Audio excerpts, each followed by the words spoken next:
So we're going to find the greatest common factor, or GCF for short, in three different levels. First level, if we look at the two terms here, we have a 2x and a 4. Now, if you ask yourself, what times what is 2x? Well, that's 2 times x. 4 is 1 times 4, or 2 times 2. And if you notice, they share a 2 in common. That's the biggest number that they are both multiples of. 2x, multiples of 2x is 2 times x, and 4 is 2 times 2. So we're going to pull out that commonality. That circled number is essentially right there, if you will. Okay? So 2 times x, that makes 2x. And 2 times 2, that makes 4. So we truly have just changed the way this looks. We have not changed its value at all, but we have factored. We have 2 times the quantity x plus 2. That is 2x plus 4, factored as much as possible. So we looked for the factors, the numbers that they shared in common. Okay? So here's another one, still level 1. Pretty much we're just looking at common numbers here. So 3x and 3, they are both multiples of 3. That one should just kind of jump out at you. So we'll tuck that in front. So it's 3 times x. That makes 3x. And 3 times what makes a negative 3? Well, that's times negative 1. And if you want, you can always just sort of double check yourself here. Sort of what I'm baking into the problem here. Just double check yourself. You're like, well, 3 times x, that's 3x, okay? And 3 times negative 1, that's negative 3. So we've essentially just changed the way we've changed the way the binomial looks. It's now factored, but we have not changed its value at all. We've factored out a 3, if you will. That's how people would say it. Okay, so now you have negative 6x and 9. Now, typically, I'm thinking about down the road if you're factoring bigger things later. You have a couple of options here. I would typically, since the first term is negative, I would typically say, well, okay, if I'm considering negative 6x and 9, I would pull out a negative 3. That's times 2x, because 3 is jumping out at me. 6 is 1 times 6, or 2 times 3, and 3 is 3 times 3. So I notice that they're both multiples of 3. That's cool. But I want to go for it a little bit more so here. Since the first term is negative, I'm going to do something wild. I'm going to pull out a negative 3. So the 9, it's positive 3 times positive 3, but it's also negative 3 times a negative 3. Do you agree a negative times a negative is a positive? So now that's our greatest common factor. We sort of tuck that in the front now. Okay, so negative 3 times what is 6x? That's times 2x. And negative 3 times a negative 3 makes a positive 9. So notice how sort of the sign changed. The second term was positive and now it's negative, but that's because we factored out a negative. Okay, so it's kind of nice to factor out that negative. Now, you could have factored out a positive, and you'll notice that all the signs are opposite because there was that negative sign there. Just a little double check. That's 3 times negative 2x. That's negative 6x. And 3 times 3, that's 9. So, we've represented negative 6x plus 9 in a different way, but we have not changed its value. So either one of these options is good. When I show you like factoring by grouping, it might be preferable. I think it will be preferable for that first term is negative for you to factor out a negative number. But either one is acceptable if you were just asked, factor negative 6x plus 9 by finding a greatest common factor. Either answer is totally fine. So here we have another negative. This is kind of interesting, though, because they're both negative.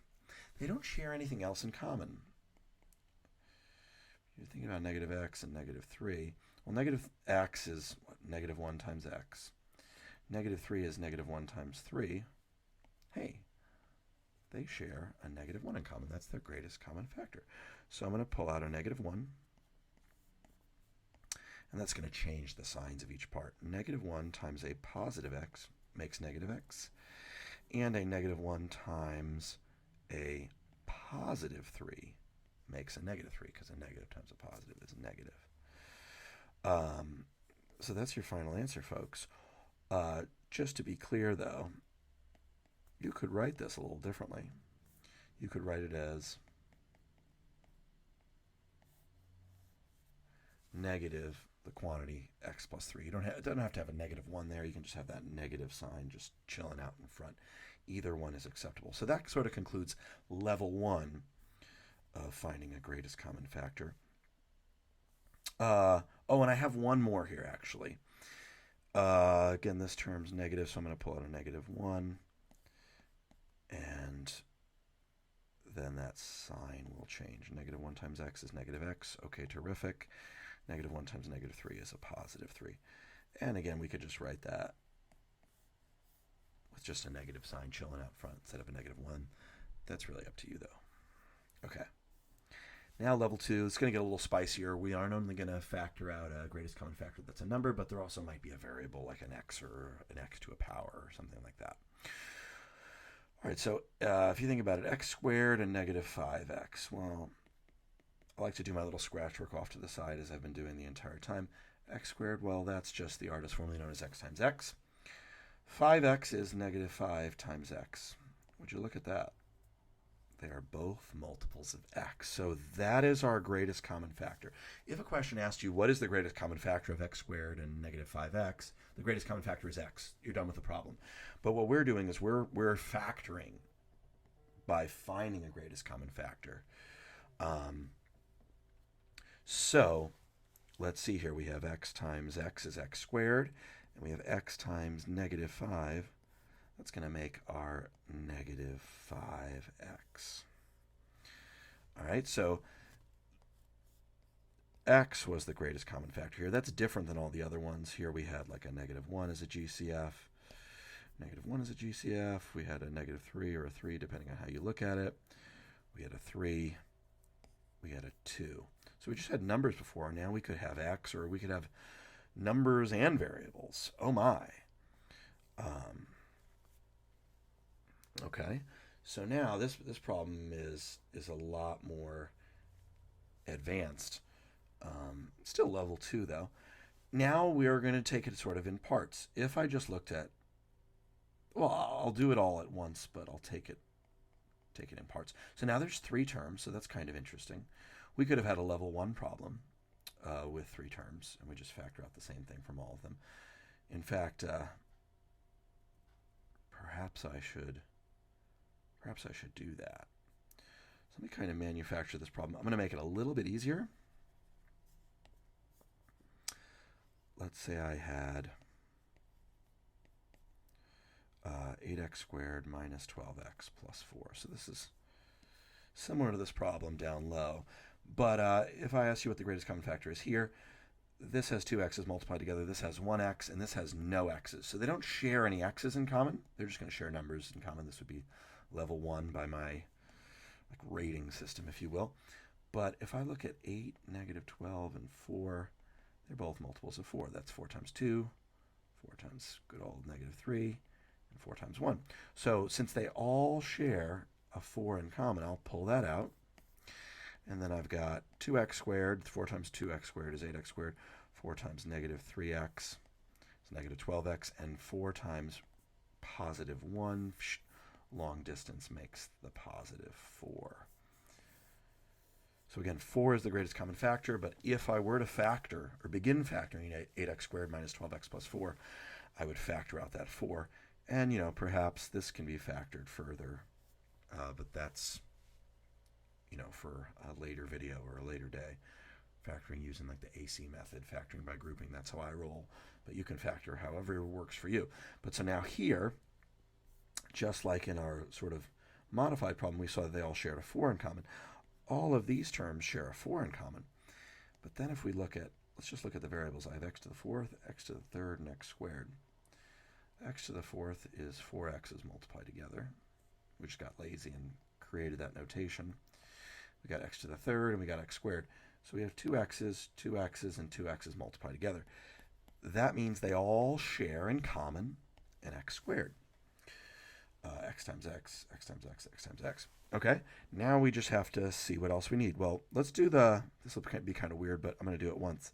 4 times 2 will make 8. In the next term, 4 times -3 will make -12. And in the third term, 4 times +1 makes a +4. Okay, what else do I have here? Well, now we can do our variables. X squared times x squared, that makes x to the 4th. X squared times just 1x would make x to the 3rd. And 4x squared times just 1 fully makes 4x squared. So this looks kind of wild here, but I'm hopeful that the color helped you see it a little bit more. So we worried about numbers first and then variables second. Eventually you'll just kind of do it all at once, but I sort of wanted to separate it out there. So 4x squared is the greatest common factor of this quartic trinomial, if you want to get fancy. There's the GCF, and we factor that out. And so here, if you look at the numbers, 14, -7, and 2, they don't share anything in common but a 1. So we're not going to pull a 1 out. Everything shares a 1 as a common factor with everything else. But now I have 5x's multiplied together, 3 and 2. So they're all multiples of x squared. Okay. And so then I have 14. I've already used up 2 of the x's multiplied together. I just have 3 left over to make x to the 5th. I still have my -7. I didn't mess with that. If I had x squared, I would multiply by 1 more x to get to x to the 3rd. And if I have x squared, I'd multiply by just by 2 to get to 2x squared. And then again, you can always sort of double check yourself. Like, I feel pretty good about this, but just kind of run through the concept again. X squared times x to the 3rd is x to the 5th times 14 is 14x to the 5th, and so on and so forth. X times x squared is x to the 3rd times -7 makes our second term. 2 times x squared is truly the artist formerly known as 2x squared, so boom, we got it.